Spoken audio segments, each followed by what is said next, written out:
Hi, I'm the one and only Alexander J. Walker, and welcome to the first episode of Scars to Stories, the podcast where we turn life's battles into compelling narratives and give a voice to the voiceless. As we embark on this journey, you'll notice the raw and unfiltered nature of our podcast.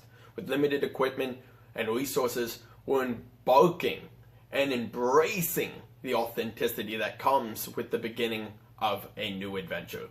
Our goal is to provide you with a genuine and heartfelt story, unpolished and real.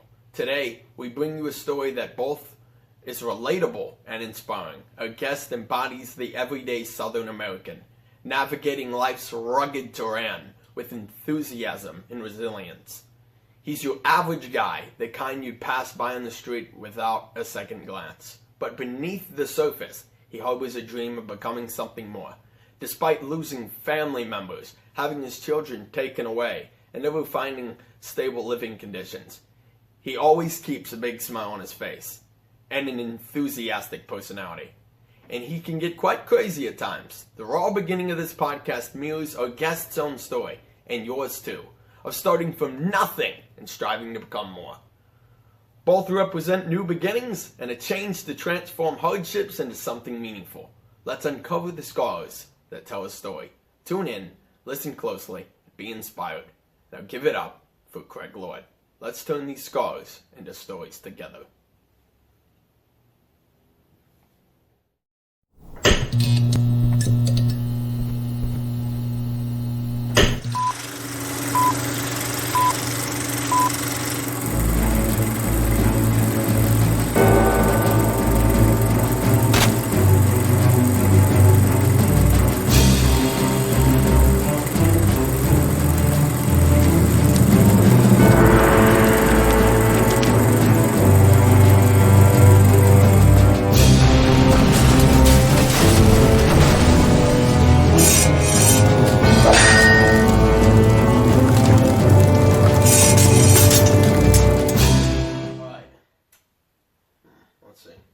Well, it's very good to be here. We've met before. Yep. I've heard this is your first podcast, sir. Yep. Yeah, Yep. that's very good. I'm glad to be part of this endeavor. I'm proud to be here. My name's Craig Lord. This is Mr. Walker. Mm-hmm. And this is, do I get this right? This is From Scars to Stories. Yep, Scars to Stories. So this is, in fact, my first episode, and I want to give this very great permission to a friend of mine, Craig Lord. And with this permission, I wanted to give him a platform that he highly deserves. Through this podcast, you're going to see that he's a powerful character, and one that will stay in your heart, heartfelt times, and something of a character himself, right? I have to agree with that, yes. You know, they say kick up the leaves and the magic is lost, but, well, kick up the leaves and see what you find. It might be Craig. I don't know. I've had friends call up, where's Craig Lord at? You know what I'm saying? And I'm like, gee, that's hard to keep up all the time. You know what I'm saying? Yeah, well, so, I guess that's the question now. Yeah. Craig Lord. Not a lot of people know who Craig Lord is. So who is Craig Lord? That is a good question. Craig Lord, simply put, is just a natural-born man. Nothing more, nothing less. No better than anybody else. I had the same opportunities. We're blessed to be born in America. And the fact of the matter is, hey, I may come off, some people probably think that guy's got a great attitude. There's something special about him. Maybe there is. But then again, I have to catch myself in that spirit of lifting people up. Hey, man, I'm no better than you or you. You know, you got it too. You know what I'm saying? I'd like to see it in you too, man. You know, a great game of pool. Mm-hmm. Whoop my ass in that game of pool. I don't like to lose, but a great game just happened. You know what I'm saying? Hey, I'm proud of that. You know, hey, brother, you did that. Let's see if you can do that again. Come on, let's do it again. You know, like you were the other day with the weights. You know, I realized afterwards your concern was the stability. But you weren't goading me or like, yeah, old man, let's see if you can do it. You were encouraging me, like, you know, like, yeah, you can do it. Let's see if you can do it. You know. So yeah, that's who I am. I feel like I've heard people throw the label. He's an encourager. That's what he is.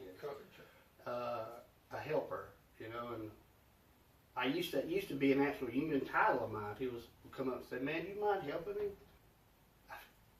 I had a guy in Ohio when I came up bullshitting. "All right, everybody, get on up." Come up with the engineer. You know, I'm the lowest man on the totem pole. Yeah. You know, and they're introducing themselves, and old boy said, "Oh, this is the famous Cadillac," what they call them, Cadillac. You know? Yeah. His helper was saying that, and I said, "Oh yeah, did you say Pontiac?" As I'm shaking the man's hand. You know what I'm saying?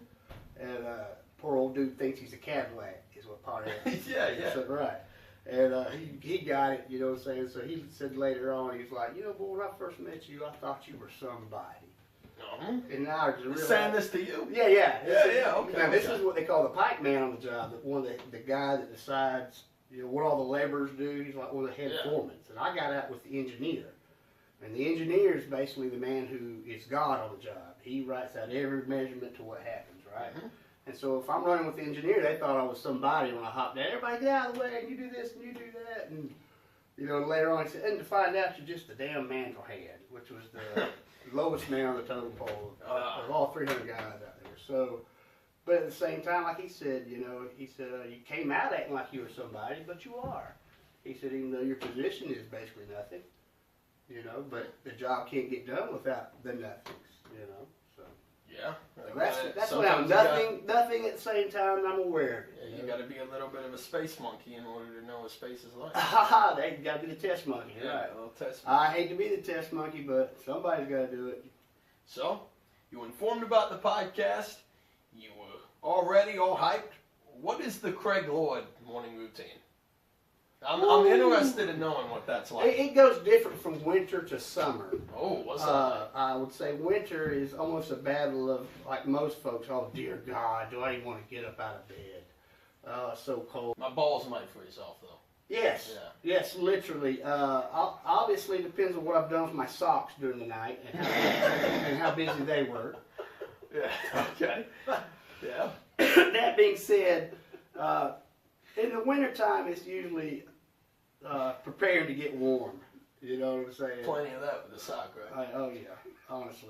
I usually like to sleep with my clothes. Not always on. Like with all of them? No, what I need for the next day. Okay. I usually take it off and I'll pile it up under me so it'll stay warm. It sounds easy for a lot of folks. They take for granted staying warm is one of those things that, hey, you just flip a switch and the house has got central air and it's warm. Economic situations change for people sometimes. And in my situation, I might be living in a nice house one year that's all insulated, and the next year I might be in a little RV that I'm fixing up that's full of holes. Yeah. You know, and have to be real creative. And tapestries, I like to imagine sometimes, like the old days in the castles, you know, all those old tapestries put up. Yeah, yeah. That wasn't just for looks, that was to insulate all the daggum chinks in the mortar and stuff and to stay warm, is what it was. You might have some high ups. Yes. Lows, but it always seems like you got a smile on your face. Let the people know what's that about. Because you carry yourself with enthusiasm. Oh, I think some of that is genetics. I was born with a face like this. Yeah. And maybe some extra muscles. Yeah, I think years of staring into the sun all the time like this, you know. I was a roofer for years and wouldn't wear shades or glasses as a natural reflex. Mm-hmm. I think it was socially being raised by parents who it's better to laugh than cry. Laughter is a coping mechanism. I think throughout history, the two masks, you know, the drama and the comedy. You know, even back to the Greeks, we like a good dramatic story where the hero comes through injustices and all kind of problems and he overcomes, you know. But then again, we like to forget about our daily grind and want to laugh about it, you know. I understand a lot of times, hey, laugh at me. I don't mind. If it makes you feel better, hey, if you guys had something to laugh at, that's okay. You know what I'm saying? As long as we all come home safely and have a good time, you know, that's okay. I think almost the importance of the job is sometimes the people you work with. Yeah. Right? So imagine if there's a bunch of slumped down people, their shoulders hung over, Oh, you yeah, got your eyes drooped. If working is fun anyway, you don't really have that emphasis, right? Right. I mean, right? Like if you came into work and you had a lot of people who just was sad all the time, it's going to be hard to be happy and be that person who people derive the happiness from.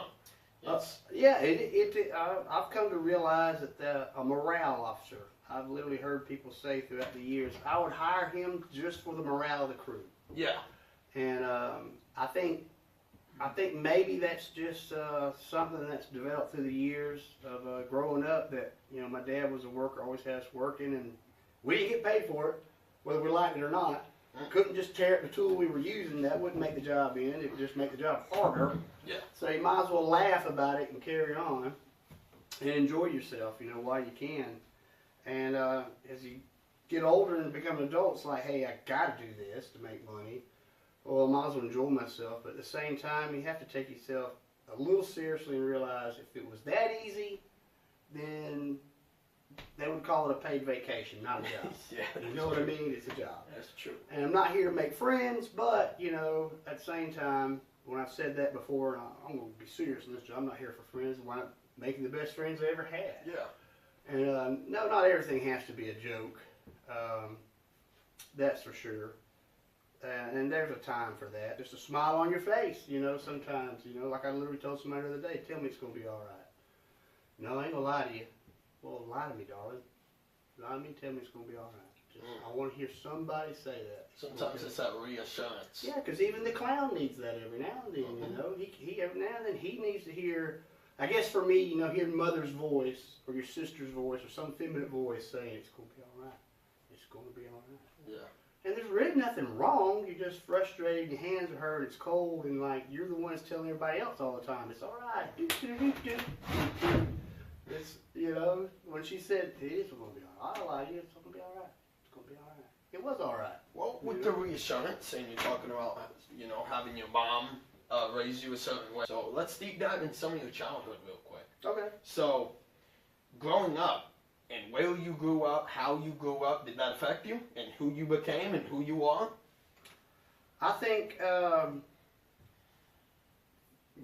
for someone to say that, no, that didn't affect me, no, it's crazy. Everybody's affected, of course, how they're affected growing up. I grew up we didn't have a lot of responsibility as far as just clean our room and go to school and play. Because, Dad was, at that time, traveling, working at the same time, and also in between trying to start his own business and going back to traveling. Yeah. Working at nights. So basically, when Dad was home, it was like Mom would say, go ask your father. Mm-hmm. And for kids, we had it made in the city we lived in. We had, right behind us, a huge water park and a divided highway in front of us with a bunch of shopping centers, movie theaters, and at the same time, there was also like a 10-acre field. It's almost like we had the best of both worlds. It was like country kids living in the city. Mm-hmm. So that all kind of trouble to get into and tomfoolery, but at the same time, a ditch full of crawdads and a field to build forts in. And you said tomfoolery. Tomfoolery. Yeah, well, what type of stuff did you get into? Well, as far as before we moved down here to the country, I would say stuff like kids throwing rocks at cars going by. Yeah. Did you take part in that? Oh, I was little, so usually I was the lookout. Okay. You know what I'm saying? Lookout. Probably one of the worst things, little almost like gang warfares of the kids down the street and on their street versus our street. Down here messing with our fort, setting up booby traps. It's like fluorescent lights hidden under grass. Type stuff. Home Alone type stuff. Like literally, stuff like that. A construction company comes to take over the field where we always played and built forts, and man, I was always a lookout because I was a little kid, Yeah.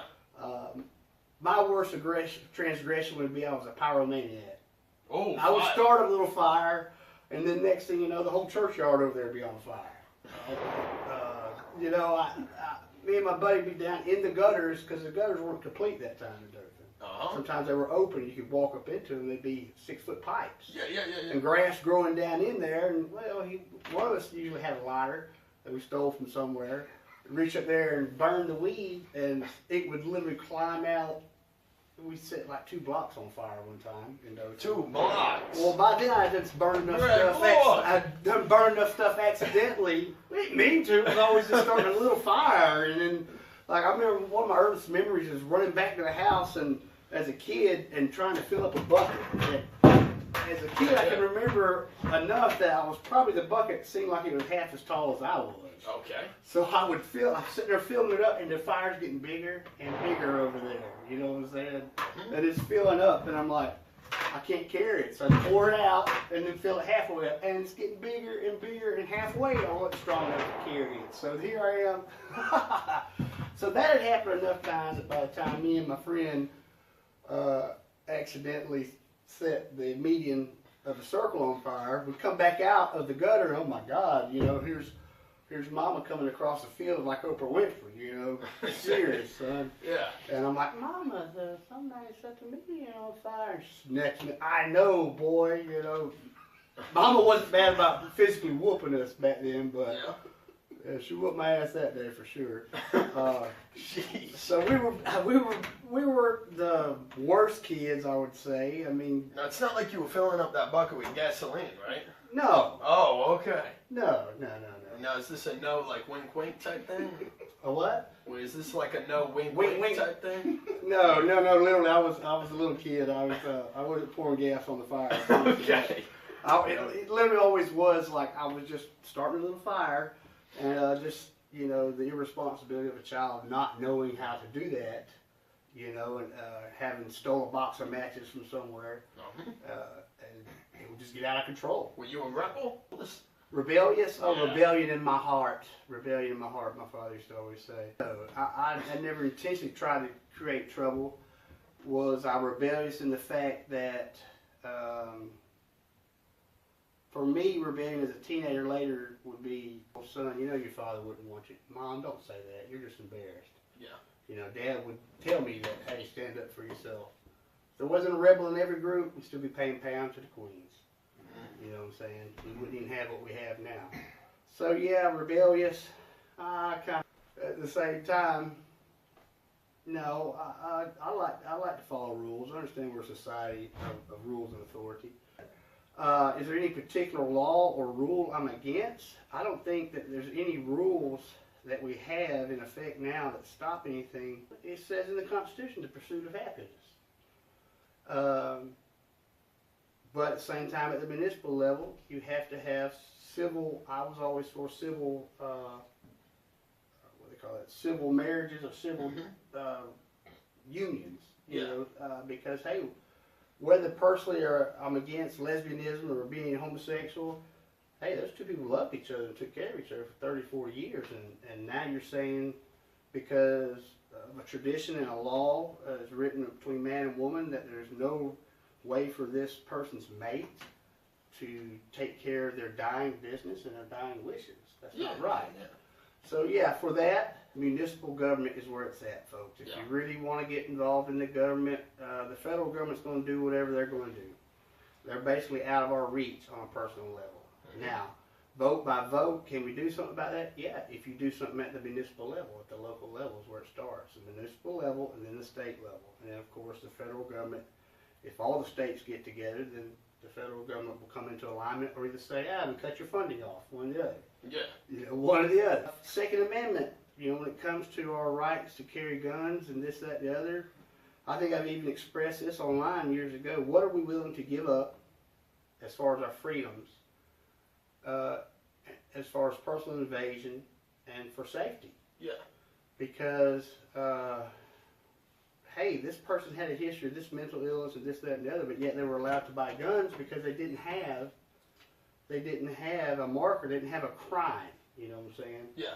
So we're almost at a point where we're going to do. We're going to give up our personal liberties to have a new government entity who is like mental health. Yeah, yeah.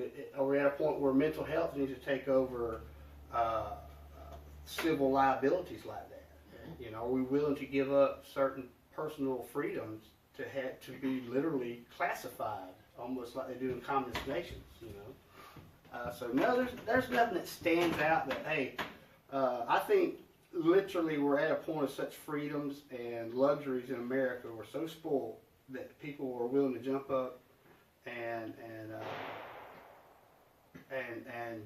fight for the freedom of anything. Yeah. You know what I'm saying? That's almost ridiculous, you know. Okay.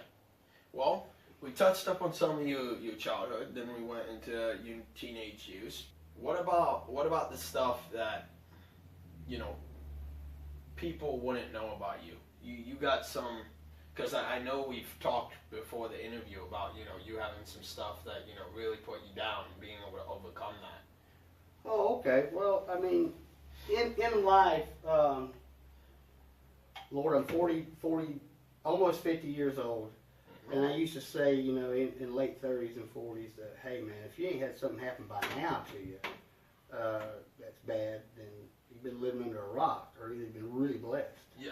And I feel like I was blessed. You know, I have had loving parents, you know what I'm saying, that stayed together until death do us part. And that's a lot different than most folks these days. Yeah, not a lot of people experience that type of love. Right. I grew up in the city for the first 10 years, and then we came down to central Alabama. We moved to the old homestead when my father's mother passed.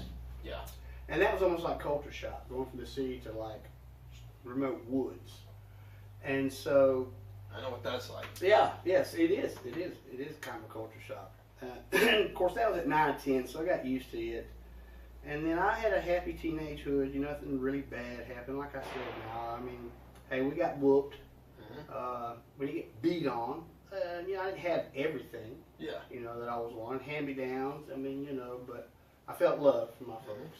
And so I think that was a key factor. Things later in life, family members dying, you know, losing children. When I say losing children, I mean like in my own situation to the state. Yeah. You know what I'm saying? In a struggle, to me, that was like the battle of a lifetime to me, you know. Wife passing on, mother passing on during all this. And it's almost like a bad country song. Yeah. You know what I'm saying? And then, well, I mean, because then you, I mean, sorry to interrupt, no, because then you're looking down a different kind of tunnel. I mean, well, at this time, I'm 40-something years wife. old. It's a second relationship with children. Yeah. And because of whatever happened in the first relationship, you feel kind of like, in my personality, like, oh, I was a failure. You know what I'm saying? Like I was alienated from my children, whether it was imagined, whether it was real.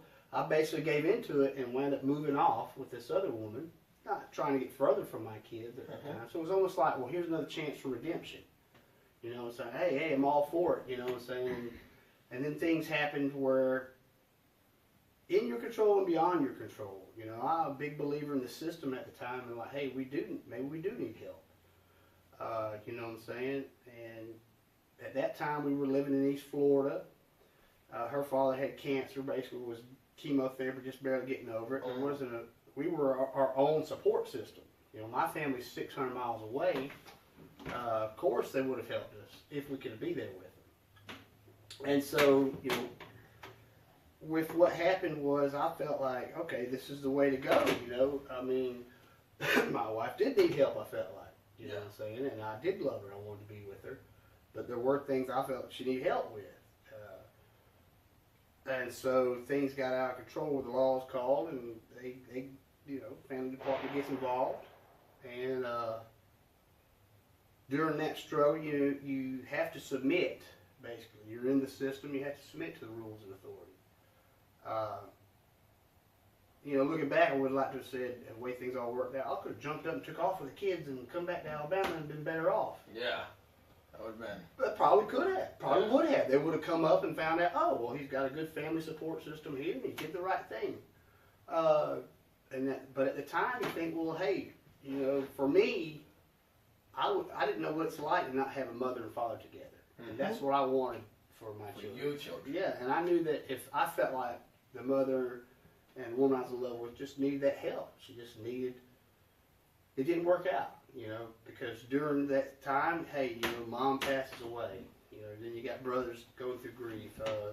Dad's like, don't worry, your sister's committed to this. We're going to, you know, well, sister has cancer in her leg. They take her leg off. Yeah. Okay, so that's a lot she's got to deal with. So, okay, we'll back up and regroup, you know. Well, then sis is having to deal with daughter having epilepsy. Dad's having to deal with, you know, wife gone and all that, and mom gone, and he's almost 70 years old. And then his father-in-law has to come and live with him. And so I was basically like, well, I got to do it all on my own anyway, you know, and man, it just didn't work out. You know, in the end, the state realized, hey, his alignment with the mother and all these other issues. Hey, emotionally, I still kind of cry out, where are my children? You know what I'm saying? It's like I felt like for a second time in my life, hey, I'm a failure. You know what I'm saying? For the second try, this is going to be redemption for me. Yeah. And it didn't work out. And was it easy for me to just throw it down and say, oh, no, it wasn't. No, it wasn't. It was a struggle. You know, and then I came home, and from what I understood, it was supposed to be an appeal. Yeah. But I think I was kind of, for my own, you know, thing. I came home, Dad's having heart attacks, families arguing over properties, which happens. No big deal, you know what I'm saying. In a way, it's almost like a distraction of what was going on back in Florida, and I didn't mind my P's and Q's, as they say, the due diligence of making sure that the paperwork is what they said it was. Yeah. You know, somebody calls and says, well, hey, this letter came. They tried screwing you over. It wasn't until a year later that I realized when I went back and got the actual letter from the man that it said something totally different. That I had time to appeal, did have time to appeal it. He basically read the letter that his daughter was given. Now, whether he intentionally did that, who knows? And hey, maybe this is a source of, you know, maybe him getting in contact with you, right? Getting that Craig Lloyd name back out there and sourcing it back up, right? Well, I mean, part of that, hey, is that things can, no matter how bad it gets, you know, for me, what was I supposed to do? Literally give in to that temptation of, oh my God, I'm a failure. Oh my God, how am I going to carry on with this? I'll just go out here and drown myself. That ain't the answer. It would have been that simple as swim out there till I can't swim no more and drowned. That part of Florida, what would have happened was if I'd have made it past the first breaker, sharks probably would have ate me. It'd been a pretty horrible way to die. Yeah, that would, I'm pretty sure once I got out there and that first lemon shark went nibbling on me, I'd have been like, this ain't the right way. This ain't what I want. Oh my God, let me get back to the shore. You know what I'm saying? Like I always say, no matter how bad you think it is, and hey, even the great, incomparable spirit of Craig Lloyd has thought, if it was all just over with, well, I don't really want to die. I just want the pain to be over with. What people really want is their suffering to be over with. And I can say, hey kid, what you think in that moment when I'm going to kill myself, I'm going to overdose myself, in that last second, I'm promising that light's closing, you're going to say, oh my God, I say, well, I wanted to live, but it's too late by then, you know, so the best thing to do is to grunt. Hey, you may not be able to smile about it. Fake it till you make it. It's not always faking it. Sometimes you have to literally, it sounds corny, but the sun does rise. Maybe I was blessed to be raised by parents that buried children and family members and found a way to keep going with it. I thought, well, okay, when I come home, everybody's going to ask me, what about them babies? Well, what happened to your wife? What? Am I going to lie? Am I going to say, oh, but oh, they screwed me over? Am I going to say, oh, hush, I don't want to talk about that? I mean, you know, you can't ball it all up. I literally decided I have to be shameless about it. And I think some people took that the wrong way when I was talking about it back then. Was like, oh, he's not ashamed of it. You should be ashamed of it, you know.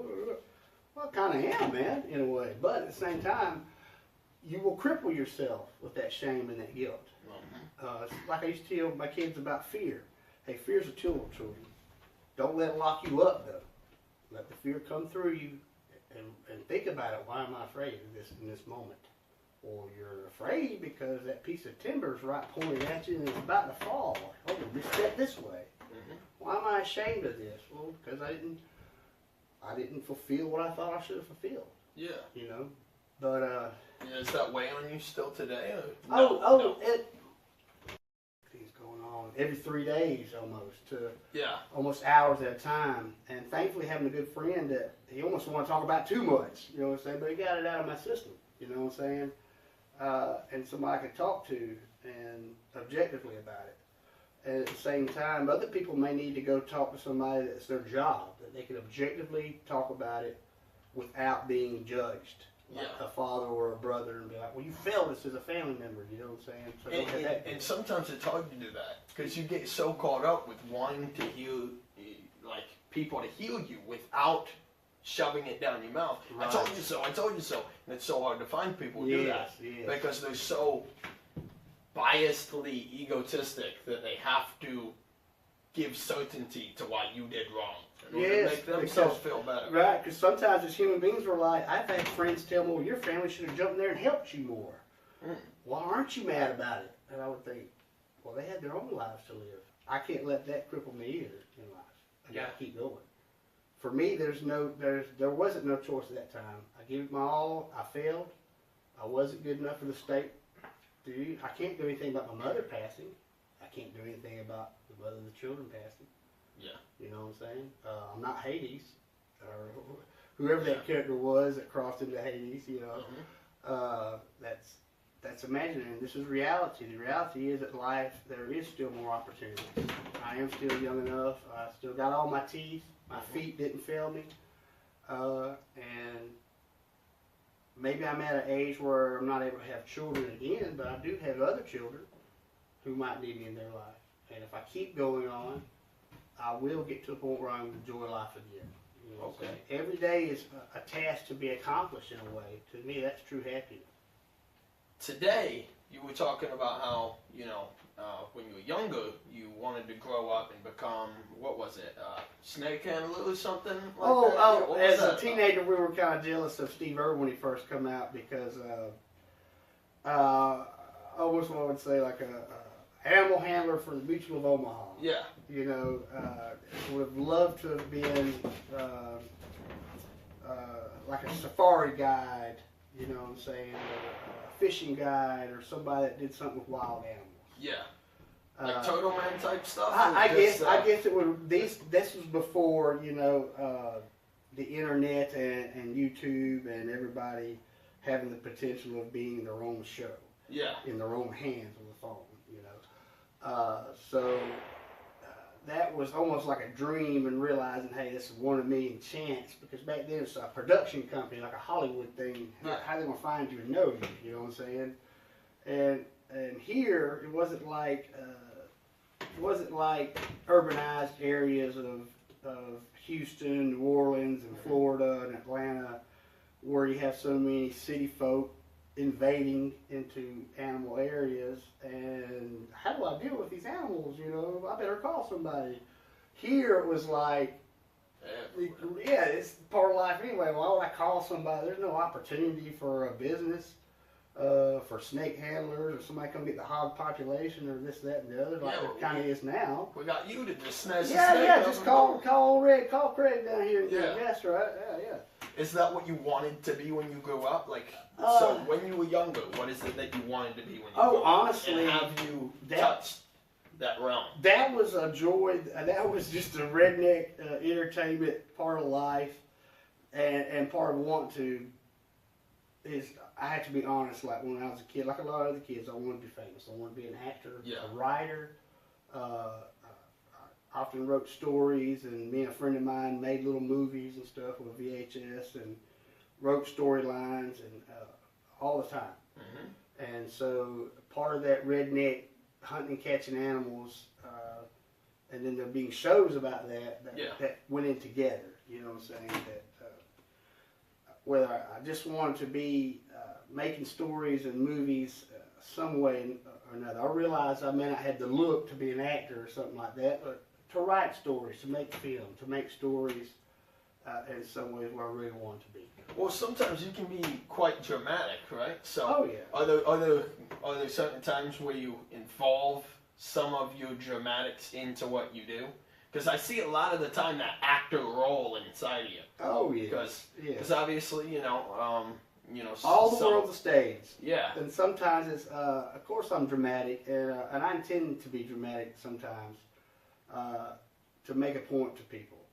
It's just the way I roll with things, the way I choose to roll with things. I think sometimes it's relatable, sometimes it's not. And when it's not relatable, it's almost incongruous at that moment to a point that it catches the person's attention. Yeah. That, why is this guy talking like a pirate when we're sitting here trying to figure out this frame on this angle or this degree? Well, hey, it breaks attention for a moment, or it gets you out of that rut. As society, a modern American society, we are so inundated with media, stories, film, references to, people will crack a joke. Hey, let me borrow your VCR. And everybody knows we're talking about Friday, you know what I'm saying? And that guy always coming around, hey, let me borrow this, let me borrow that, you know what I'm saying? When you say it like that, it makes the person realize, oh, well, maybe I am stepping out of bounds and asking for something I don't need to ask for. Yeah. Well, if I had to say it like that, just say, let me borrow your VCR, you know what I'm saying? So what kind of situation, because obviously you've gone into, having high highs, low lows. So what kind of situation are you looking at now? Is it the best it can be? Can it get better? Lord, no, it could always be better. Lord, I'm literally in a situation to where most folks look at it and say, oh my God, this is a low. And it kind of is. And it is. At my age, a man should be owning property. He should, as far as with the skills and the trades I have, a man, woman, whoever should be a little bit further ahead. Now I can make all kinds of excuses, you know what I'm saying? But I'm not going to. I had to realize, like when I came home, all that to my reflection. Yeah. A man told me, son, don't you realize you're traumatized? No. At the time I said no, because I was still fresh out of that. And that's how I dealt with that back then. Hey, I can't think of being traumatized. That this hold me down. Just keep going, keep going. But at the same time, hey, maybe it did take a year or two for get me out of that rut and get over that almost driving me crazy. To not just go, and give all up, But it makes me appreciate that, hey, I am alive. And I do have opportunity. And there are people who care. There are people who care. There may be some aspects of people who are like, hey, I'm ashamed of him. And they don't understand, why is he riding around on his bike? Yeah. Like a crazy person. No, guys, I don't have a license. When I was younger, I didn't have a license, and you rode around everywhere. Yeah, but it got me locked up. It would interfere with a job opportunity. It would mess up so much that now that I'm like, hey, I'm so close to getting my license back, I don't care what you think. I'm going to ride this bike. It's better than being in jail. Yeah. So, yeah, I'm basically at a bicycle level right now. Okay. But that being said, as long as I keep pushing forward, all I got is to go up. And I've got good friends who are helping me, and I'm helping them, and that's more than anything. If you've got somebody that'll help you, that you can help, hey, we're all thrown in together like the family village. You know what I'm saying? We're all thrown in together, and we can build each other up. Mm-hmm. And I'm glad to be part of, some of that help, because, well, thank you. Yeah. We met because, my father helped him out a bit in a situation. I won't get too involved, but, we helped him out, and he's working out on this shed that we're currently in, which is why we're filming in it, and he's such a character, and he's got great stories to tell. So, when it comes down to it, what are some of your hobbies? Because obviously we see you every day working and all this other stuff, so when Craig Lloyd goes home, does his thing, what's his hobbies? Favorite TV show, workout, what you got? Honestly, like this, in the wintertime, like I said earlier, to touch on that, my morning routine actually is to get up, drink some water, stretch, and it used to be like a lot of Pilates, and I used to love doing like some form of yoga. But as far as hobbies, man, I'm still into the wildlife, nature thing of gathering things. Like this time of year, I've not been so active in it yet, but the season has broke out what they call lion's mane. Yeah. It's a type of fungus that is almost like crab meat, and it blooms in the winter around here. It's a delicacy, and it's also been looked at as a medicine. I love finding it. That's a great hobby for me. Summertime hobbies is basically swimming, spending time in the creeks, which we're like swimming whole heaven around here. Artifact hunting, there's so many artifacts and stuff laying around certain areas, rivers, or where they clear land. So I've always had an enjoyment of that. The bicycle thing, hey, it's part of my lifestyle because I don't have a license. But at the same time, I do enjoy working on them. Can you do tricks? Well, no. Oh, no 360 No, I'm too old for all that. I've got scars from Too where old? Come on. Literally, like I have about broke elbows coming off the bikes. But I used to be bad about when I lived in Daytona, basically like dancing on the bike. I could hop around. I could carry 2 bikes at one time. Can you do a bunny hop? Yeah, I can kind of do a bunny hop, and if I had the pegs just right, I could hop and swing around in a 360 and skid out. I wouldn't do I can't really do the BMX trick. I wouldn't say I'm a real trick rider, but I used to be bad about hopping around and like I'm dancing on the bike, and change positions literally on a moving bike, or stop and pick something up. And but with the bike riding, is all about function. Yeah. I really don't care how I look on it, as long as it rides well and gets me to work or wherever I got to go back and forth, and safely. Well, how about this? I seen the video where, because I found your Facebook page, and I seen that you were playing with some snakes. Oh, Lord, yeah. Laying right beside them, getting right in there. Yeah. Steve Irwin, Turtle Man type stuff like you were talking about. Yeah. What allows you to just see a random snake and just get right beside it? For one, I had to realize that not everybody, later in life, but not everybody's afraid of, just because I'm not afraid of certain things don't mean that everybody else is not. Definitely afraid. Well, there's instances way back on the Facebook where I threw a tarantula into the truck. And my love goes, it's a baby. And she flips it backwards into the back seat. Yeah. And poor Michelle, she's from that part of Oklahoma, okay? Born and raised. She knows where she's at more than we did. She freaked out so bad. Inside the truck, comes out of the truck, runs off to the end of the road. And we jump in the truck to go find her at the end of the road, half a mile. And it's like, okay, you can see for 2 miles up the road this way. And that's the way to go. There's a dirt road in front of us, and there's a little way that's away from town. We knew not to go that way. Surely she didn't go that way. We know she didn't go the right way. We can't see her. Let's go down the dirt road. She went just straight line shot. She was out of her mind because of that spider. And that's what taught me, hey, that's not right, Craig. Just because you and your old lady ain't afraid of big spiders and snakes. I just wasn't. It was like a thrill of a lifetime. Ignorance. Did you get a lot of spiders growing up or something? I used to collect them. Collect them? Like wolf spiders. Well, at that time, it was kind of safe. In a jar? Oh, yeah. I used to keep them in big pickle jars. I mean, wolf spiders they don't have venom. Yeah. But there is so many escaped, and because of globalization and world commerce, there really is so many different types of species of animals and spiders that are here now that you can't just assume that, hey, that's a wolf spider. I got bit by a hobo spider thinking it was a wolf spider a couple years ago, and it took 3 days for that thing to mound up. Man, you gotta be careful, dude. Yeah. I was sitting on my bench press, and it's outside with a tarp all over it, which attracts spiders if it's damp outside. Go on that bench press, I press in the bench, the barbell up, and off of the end, there's little holes in the little. And they love to get up into a little tube. Yeah, they do. A little tube.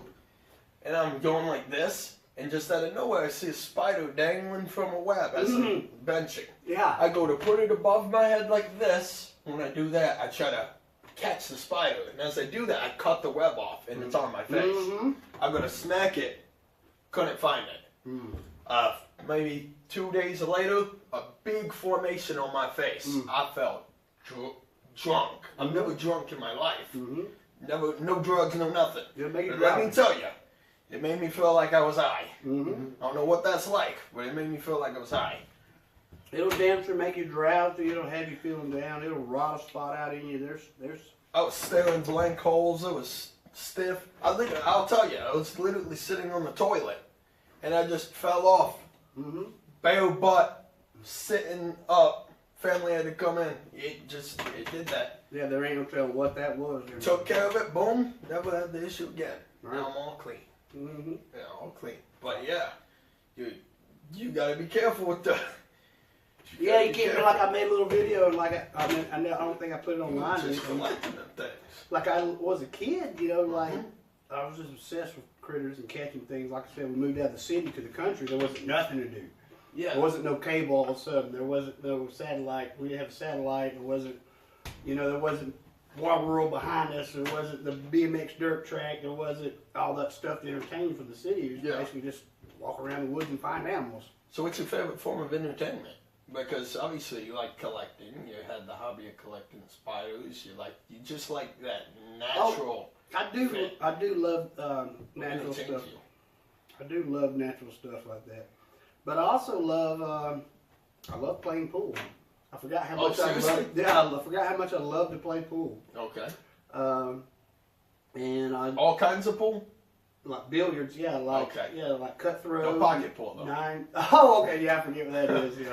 No pocket pool. I get myself in trouble all the time on these modern hip terms. You know what I'm saying? I'm so far behind on them. I'd be like, yeah, I'll be a rodeo clown, sure. And I'm thinking they need a real rodeo clown for the party, you know. And they don't tell what the hell I'm signing up for when I say that. Oh no! You got to tell that story. I heard you were telling the story about signing up for the rodeo clown thing. Oh Lord, no! It was literally they wanted me to come act like a rodeo clown for a kid's birthday party. Yeah. But now these were adults who had lived alternate lifestyles, and so like the kids were already gone. Yeah. From the one little party, and we were just talking, carrying on adult subject. They're like, oh yeah, the way you jump and move, and yeah, you want to be a rodeo clown? Yeah, you be a rodeo. And I was like, for the next party, and I didn't really realize they meant. I hadn't known that well that the next party was coming up was one of their nieces. Kid's party, you know. And they were just talking about a party. And we'd been on adult subjects at the time. And so I got asked rodeo clowns. Yeah, I asked an old guy. I too would think at work, I was like, wait a minute. I'm real behind on the terms, Pops. I said, Mike, because he kept saying rodeo clown. I want you to be a rodeo clown. What? And he said, boy, you know what you're talking about? I was like, I may not be, Pops. You tell me, so far behind all these modern hip terms. I said, am I signing up for something to be tied up and, the bull in the ring? And he said, you might be, boy. You might want to get specific with him and ask. Now, I asked them that, and they were all like, oh, my God. They all went laughing. They're like, no, Craig, for a real party, It's like... But were you down? It sounds like you were getting ready to be down. Oh, yeah, because I was like, hell, yeah, I'll be a rodeo clown. And I got thinking about, hey, you better be careful what you're saying, yeah, to Craig. You may think you're down till you're tied down, and say, be careful. You better be careful, that's right. Yeah, also better be careful how you arrive. You arrive in a fireman's naked costume and there's a little niece sitting there. Here comes the whoa. Right, exactly. That is not what I thought it was signing up for. Right, yeah. Another way around, you've got we're not here for clown makeup and the we're not here for dominatrix. Yeah. Oh! Yeah. So this is not the kid's subject. This is not right. it. We got to keep it classy. But, no, yeah. That's where you can get in trouble with people. I used to say all the time, I wish I had as much fun and excitement as my friends' wives and girlfriends thought I did. Oh, yeah?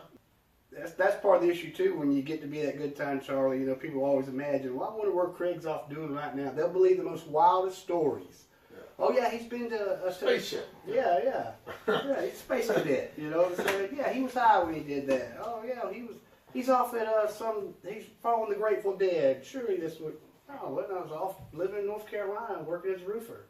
You know what I'm saying? My buddy was telling him I was off following, what was that, Lollapalooza all them years ago. And the second Woodstock. Yeah. I came back home for a visit and he was like, just tell everybody, just agree to it. And I was like, I'm not doing that, bro. No, I'm not going to lie like that. If somebody asks me, I'm just going to be like, no, I'm going to tell them I've been off trying to be a married family guy is what I was doing. Well, that's good because you get so caught up with trying to not be realistic that then people like that unrealistic. Yeah, people introduce the truth. People would rather eat a lie than they would the truth. It's more exciting, Yeah. I mean, I've known that since I was in 5th grade. I could say, oh yeah, I danced with Susie all night long and we had such good, and we made it all the way to third base, It was just one kiss. Right. And when the really truth was beside me, I'm like, and they're like, yeah, and then I feel so bad, because I'm like, no, that's not true, guys. I said, see there, y'all just believed everything I said. Because they were like, that's not what happened. Tell us what really happened. Tell us what I was like, the truth is, man, I was too embarrassed to even go talk to her. And I run off and climbed up a tree, man, sat there and made poetry in my mind all night. Love songs. Because I was too scared to even talk to her. Yeah. You know, but you guys believe that we actually did do this, and that. Craig and sitting Yeah, in a tree. yeah. Kissing. Yeah. Right. That type of stuff, right? Yeah, they were ready to believe the raunchy lie, and I was like, that's a lie, guys. 'Cause it's No, entertaining. whatever. Yeah, it's believable. It's believable. You're a wild man, Craig. You know, of course you did that. You know. If I told people that I did this growing up, I mean, what stops them from saying, oh, that's true, that's not true? They'd have to do too much work to find out if it's not true, so it's better to believe it. Yeah, sometimes it's easier to believe it, and sometimes it's like... That's why things are dangerous. You just get told. You ever play the game of telephone? Oh, yeah, Okay, so it sounds like you got some good moral intent. What's some of the best things you've heard growing up? Best things you've heard like now? Things that people have told you and you took that advice and you used it as a way out. What kind of... What's to your help me favorite cope stuff with that you've things. You say, oh, it's better to laugh than cry, of course, is one thing. You got a favorite quote? Putting that aside. Yeah. Two of them. One's actually our class quote is, give me a firm spot in which to stand, and I shall move the earth. Okay. Quarter inch at a time is how they used to do it back in the day. Uh-huh.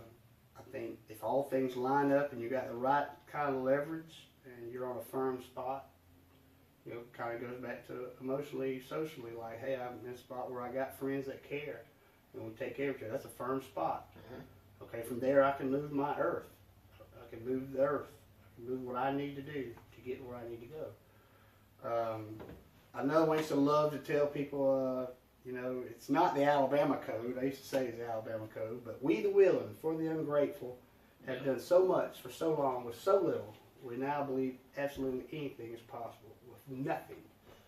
And growing up being a redneck or whatever, you don't have to be a redneck, but being poor, or even if you're not exactly poor, just getting the job done with what you got, no matter what, brings out a certain ingenuity and pride and accomplishment of getting it done with almost anything. Yeah, with anything. Yeah. So this does bring me to a section that a little surprising, but fan questions. Okay. Okay. Fans. I went on Instagram, went on social media, and I told people that you're gonna be on here, and didn't let people know who you were. But I said you were an enthusiastic character and gave some, wordage there. And then they asked me some questions. You ready to answer some of those? Sure. Okay. Any advice for hard times?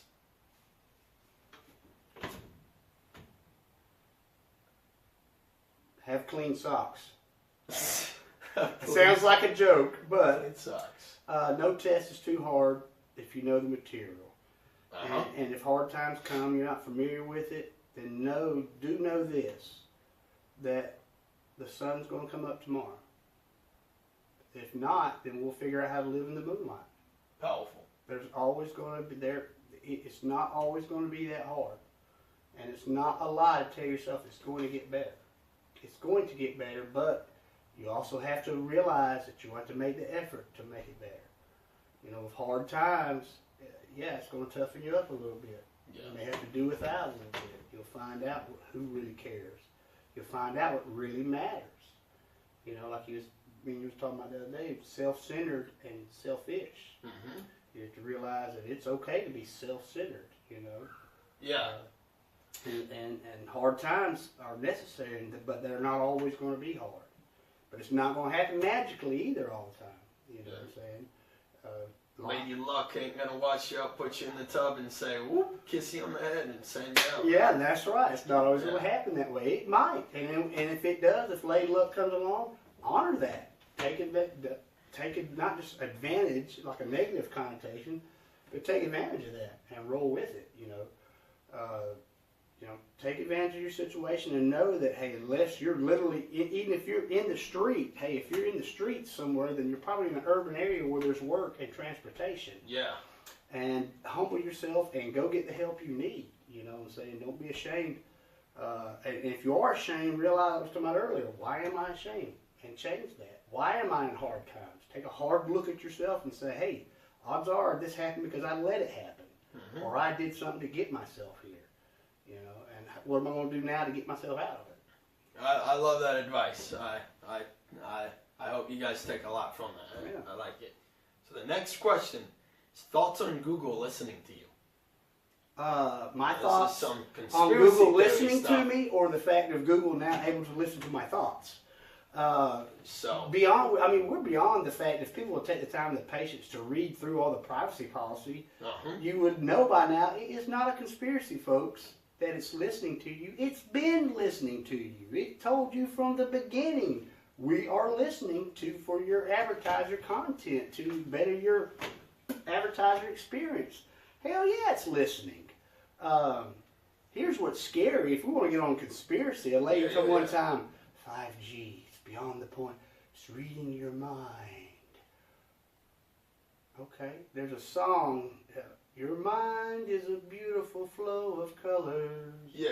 Reaching into space. Okay, even as a kid, uneducated, real kid who had a lot of imagination, reads science fiction, loved Doctor Who and all that stuff, and reading, in a doctor's office about the new imaging techniques and how they were making studies of we would give this person this flashcard to read this while we had them in an MRI and what part of their brain would light up. And also reading about Nintendo in the next couple of years coming up, the Air Force's heads-up display being transferred into games now that 20 years later. Set stuff. Yeah, now it's very common. Everybody's got a set on, but back You then, ever play with a VR set or not? once or twice, and it kind of messed with my field of vision afterwards, when I took it off. Yeah. I'm old-fashioned. I hate to sound contrary, but I'm like, I prefer the real world. I mean, I get it. Hey, it's fun. Don't get me wrong. But going into that, if I can imagine being able to have, and my little story as a kid that, teenager, that I have this set of goggles that I can see what color your brain's emotion is, like an MRI, and if my friend has set up keywords, and then I learn to read your color code. Yeah. I think that's a reality that now that we're literally either somebody's already able to do that 5G is able to basically almost in tune read your mind. Somehow, somewhere. Or That's some scary stuff. Yeah, You think the government's got anything trying to listen to you? If they're listening, they're not too worried about it. They're probably bored to death by now and being like, my God, he never really makes us laugh when we want him to make us laugh. Yeah. I think, like I said, it goes back to the Second Amendment. What are we willing to give up as far as our personal privacy as opposed to our national security and our private security? Yeah. I think I know for a fact that, hey, with the sonic warfare, where they tested and experimented with that in the 60s and 70s, think about, folks, when you look at the crime watch neighborhood signs. Yeah. It literally almost sounds like a Federal Communication Commission release of liability. You are in an area where not only were you under surveillance, cast or broadcast. Yeah. To cast, like a net, to cast, not only broadcast that image of you, but to also broadcast a beam of energy or frequency. Just like they put on a certain frequency to run the squirrels out or to run the roaches off. I think that when you read that Crime Watch neighborhood sign, it's a release of liability that you are also, we're at a point to where, hey folks, we've done give up the right. What all does that mean, that broadcast? You think they broadcast things that animals walk around or something like that? Well, I think that literally some areas people have gotten to where the microwave system on the towers. Yeah. The Japanese were trying to tell us something back in the 80s with all the cartoons. The focus of some of the heroes and the villains' challenge was the towers. We must destroy the towers. The towers are... Well, certain frequencies will make a person happy. Certain frequencies will keep a person down. You know what I'm saying? Something I physically became aware of a couple of years ago, well, several years ago. Hell, it was 2010, 2013, 14. I was out in Tulsa. And that's a year, all right. That's literally going on 10, 12 years now. And I just felt angry as a hornet around this new phone I had. I'd finally upgraded to a newer phone. And long story short, I just guessed. I was like, every time I'm around his phone, man, I just feel like, you know, like I can. And I've always claimed I could hear the humming in the wires. Yeah, yeah. And some people, I think everybody can, they're just not in tune to it. I think literally, like, okay, I just guessed. I was like, I think this phone's affecting me. And I brought that up to my buddy. He's real technical. He knew how all that stuff worked. He said, let me see that thing. Let's get into it. The MDBS or something about the millisecond pulse decibel. Yeah. There's a certain formula to that per second. Okay. And it was set above the way it broadcast for like Wi-Fi and stuff like that and hotspots. It was actually a more powerful setting than the local TV channel was. So basically my phone had enough broadcast power or frequency power coming out of it that I could cast a TV show. That was more than what the local TV channel was putting out to reach a 20-mile area. And so no wonder I felt angry. It was affecting you. Yeah, it was affecting me. He said, this has got to be affecting you, bro. Think about that. So when it comes down to that stuff, because you're talking about frequency and all that, you think they hide aliens? Do I think it's because of aliens? No, first off, do you believe in aliens? Oh, of course. Let's that. I say it like this. Think I think that we'd be foolish, regardless of my Christian beliefs, no matter what I've been raised to believe. I still believe in creation. I believe, I believe in God, God's only going to create just us and all these other millions of planets and stars, and we're the only life form. If I was a creator, I would only create one life form, one planet that had life, and a million other planets that were just bare. No, I'm sure I would experiment here and experiment there. We'd be fools to think that we're all alone. Okay. If a person is educated enough to accept that there's 9 planets or 8 planets, whatever, and that there's a million stars and a million galaxies and there's billions of planets, then they should also be aware that, hey, there's got to be other life. Yeah. Whether they can communicate to us or not, who knows? You know, whether there's aliens on this planet. Think it has anything to do with the water? Like, because that's always been my belief. It's something inside the... Something in the water, right? Yeah, something in the water. Not like there's something in the water. I mean, like in the bottom of the ocean. That's where I think they might be hiding. A lot could be hiding. If they're there, right? Because we only know what? Like, how much of the ocean do we actually know, right? I want to say at one time it was 10% is only been mapped. That's insane. I think that they've only just recently been able to even depth it almost to 90% what the actual depths are, and they haven't got an accurate topography of what's under the water, but up to 10-20%. And that's, like I said, that's nuts, considering that's 3/4 of the Earth's surface. Yeah, that's 10% of 3/4. You know what I'm saying? That leaves a whole lot that we don't know about. All right. Well, we'll move on to the next question, because we could go all day on that. Mm-hmm. So, next fan question is, I described you as somewhat can be a comedian sometimes, and they wanted to ask, what was your favorite joke? What's your favorite joke? Oh my God, I'm the world's worst when it comes to that's why I probably couldn't be a professional comedian. I don't know if I have a set joke, because when somebody asks me, what's your favorite joke? I'd be like, life itself. So, well, there we go, guys. Look at this face, babe. I have to be a comedian. Life itself is kind of a joke in itself. You always say the face comment. What is it? That's actually, I have to give credit where credit's due. Going back to, Barney Fife. I can't remember that man's real name. Anyway. Oh, on the, what's the show? The Andy Griffin Andy Griffin show, yeah. Yeah. Oh, Barney Fife. His real name, whoever, as goofy looking as that guy was, he would always say, well, when you're born with a face like this, you don't have much of a choice but to be a comedian. Yeah. And I've always had a real animated screw face, I'm aware of it. But my favorite joke, I guess, would be like, I can't think of one right off the bat. Oh my God, I guess when you put me on the spot like that, I can't think of it. No, it's all right. It's all right. But life itself. I'll just answer that. I mean, life itself is my favorite joke. You got another fan question. All right, and that fan question is, is because, like I said you were somewhat of a character. Do you ever find it hard? Do you ever find it hard to be yourself without people judging who you are? Oh yeah, yeah. Even as just a small town, especially as a small town guy. I know it sounds crazy to think.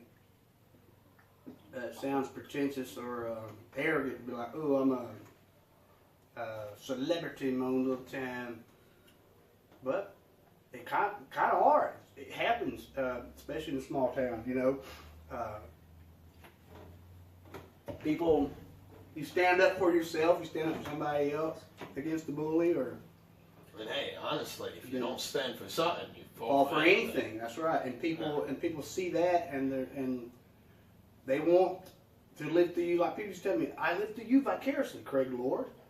You know, I'm like, oh man, you know, golly, yeah, it's fun, yeah, it's an image, but at the same time, it is hard to be yourself because then it's almost hard to be taken seriously. Yeah. You know, I mean, there's a time where, yeah, I want to be here with my kids, and no, I'm not that party guy all the time. You know, I am a father. I am a serious guy, a lover, a person who's helped people through hard times. You know, sometimes you know you do get typecast as a human being. People get so used to you being that guy they can laugh at or with that it's hard to take you serious. You know what I'm saying? Or even at my point where the party guy, Good Time Charlie, for so many years, are like, okay, how can I keep this guy? Now he's at it like, oh, he wants to be also to come work for us, you know? Like, I don't know, Craig Lord is a worker and a responsible guy. Well, it's because you didn't see me on the job. I always traveled, you know? I used to always say, get me to the job, and I'm a great worker. Yeah. You know, like, I understand that there's nothing wrong with serving a good master. That, hey, you're the boss, and hey, this is the lead man, if I'm the helper. At the same time, I might have a good idea that I'm not going to be like, ha, ha, ha, and rub it in your face. But hey, can I mention this? And also sometimes have to be made aware of that. Hey, Craig, don't be afraid to get on me and say, hey, you're not gonna piss me off if I did something wrong. You know, get on to me. So yeah, it is a special case of like, and I've earned that.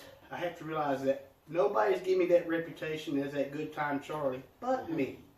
You know what I'm saying? Of course, they always would see me at the bar, at the party, or down at the swimming hole, woo, having a good time, and like a guy I did work with said he partied with us for years and he couldn't work with me. At that time it was a print shop and I was taking it over as a production manager for the actual print side. Yeah. And he was like another friend of mine said, you're a damn slave driver, Craig Lord. When it's our responsibility of on the job, I am a professional person. I try to be.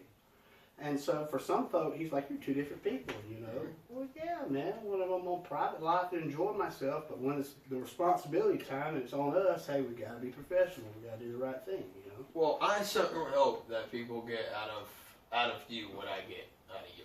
You're an enthusiastic person who has a lot of character and seems driven and has a view of what can become if they put in the work. That's right. And you got to put in the work, folks. So, this is Craig Lord, and I hope you guys see what I see him. He's got powerful stories. Sometimes he's got he can be a character, but I just hope you guys give him the chance in the viewing that I do. Is there anything else you want to say or leave us with? Keep on the sunny side, keep on the sunny side, always on the sunny side of life. That no matter what, it might be a sunny day, but you still need to work. You got to work your way out of it. Life's a task to be enjoyed. It is to be enjoyed, but it's much more enjoyable when you work for it. I surely think it's quite enjoyable with having people who you can connect with. Yes, thank you, Mr. Walker. I appreciate it. I really appreciate it as well. Next time, I'll see you guys then. All right, safe serve. That wasn't too painful.